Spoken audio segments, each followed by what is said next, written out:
Greetings. How are you, my people?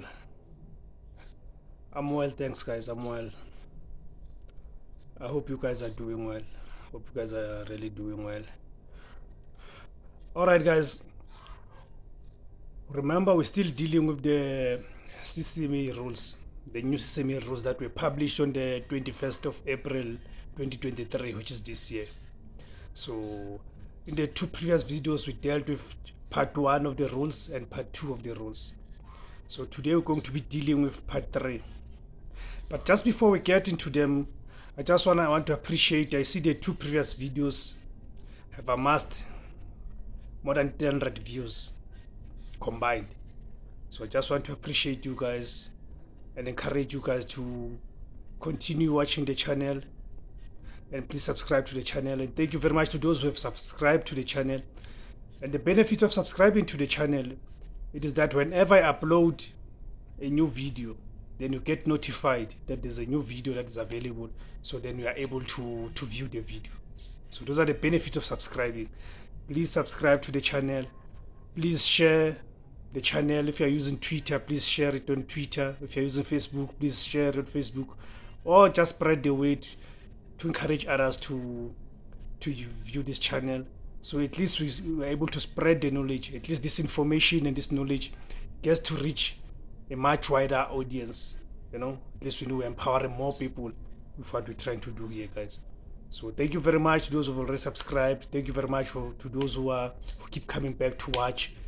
Those who have not subscribed, please do subscribe, guys. Thank you very much. Okay, guys, part 3 of the new CCMA rules, the rules that were released on the 21st of April 2023.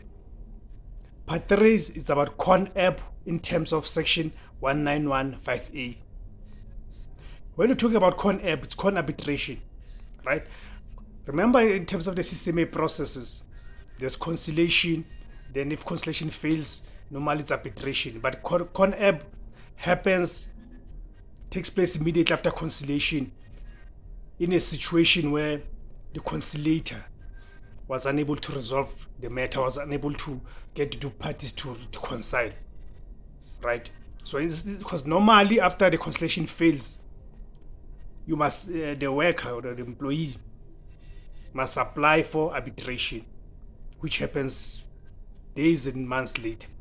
But CON-ARB, it's an arbitration that happens immediately after conciliation fails, which means the worker does not have to go back and apply for arbitration. The minute conciliation fails, then CON-ARB takes place. So that's what is meant by CON-ARB, right? I hope you guys understand what it meant by that. Okay, guys. CON-ARB in terms of section 1915A. Conduct of CON-ARB in terms of section 1915A of the Act. Number 1. The Commission must notify the parties in writing of a CON-ARB hearing at least 14 days prior to the scheduled date, unless the parties agree to a shorter period of reasonable circumstances require a shorter period. If a notification is sent by registered mail, an additional 7 days must be allowed, right?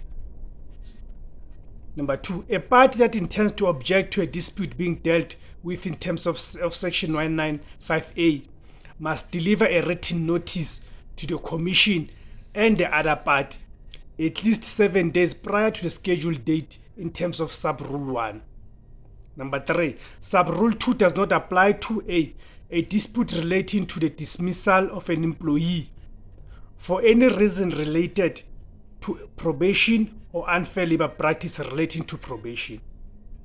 B, a dispute relating to a compliance order referred in terms of section 69(5) of the Basic Conditions of Employment Act. Or C, claims for failure to pay any amount owing referred in terms of section 73A of the Basic Conditions of Employment.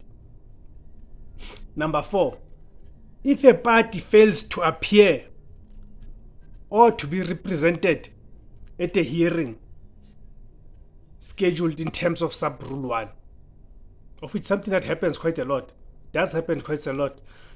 Sometimes we get a situation whereby employers do not pitch, do not show up. So it's a regular occurrence that happens.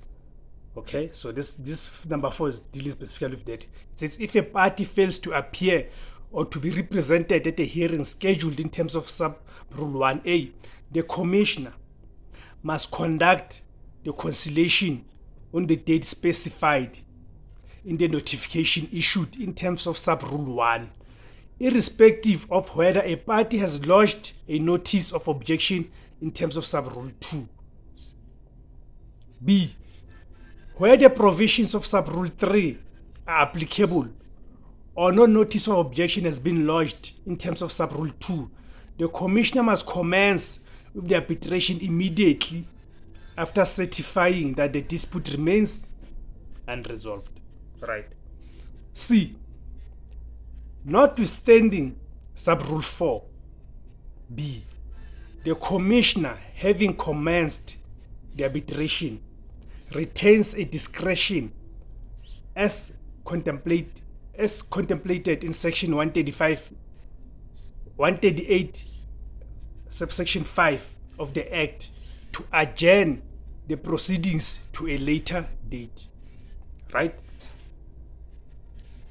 Number 5, the provisions of these rules that are applicable to conciliation and arbitration, respectively, including rules on representation, apply with the changes required by the context to the conciliation and arbitration parts of CON-ARB proceedings, respectively. Okay, let me repeat that. Number 5, the provisions of these rules are applicable to conciliation and arbitration, respectively, including rules on representation, apply with the changes required by the context to the conciliation and arbitration parts of CON-ARB proceedings, respectively. Number 6, if the arbitration does not proceed or is not concluded on the date specified in terms of the notice in sub rule 1, the commission must schedule the matter for arbitration either in the presence of the parties or by notifying the parties in terms of Rule 21. Right, guys? So that's chapter 3. That's chapter 3 of the new rules, of the new CCMA rules, guys, that were released on the 21st of April 2023. I hope you understand them, because CON-ARB is different from arbitration. CON-ARB is the one that takes place immediately after conciliation fails. Meaning, if the parties to the dispute who are there for conciliation are unable to find one another, are unable to agree, then the matter must be taken to arbitration. So that's CON-ARB is an arbitration that happens immediately after conciliation. It is different from arbitration, because arbitration, when it comes to arbitration, the worker, the employee, which, as we know, normally is the case, the one that refers the matter to CCMA, must apply for arbitration. So spot the difference there.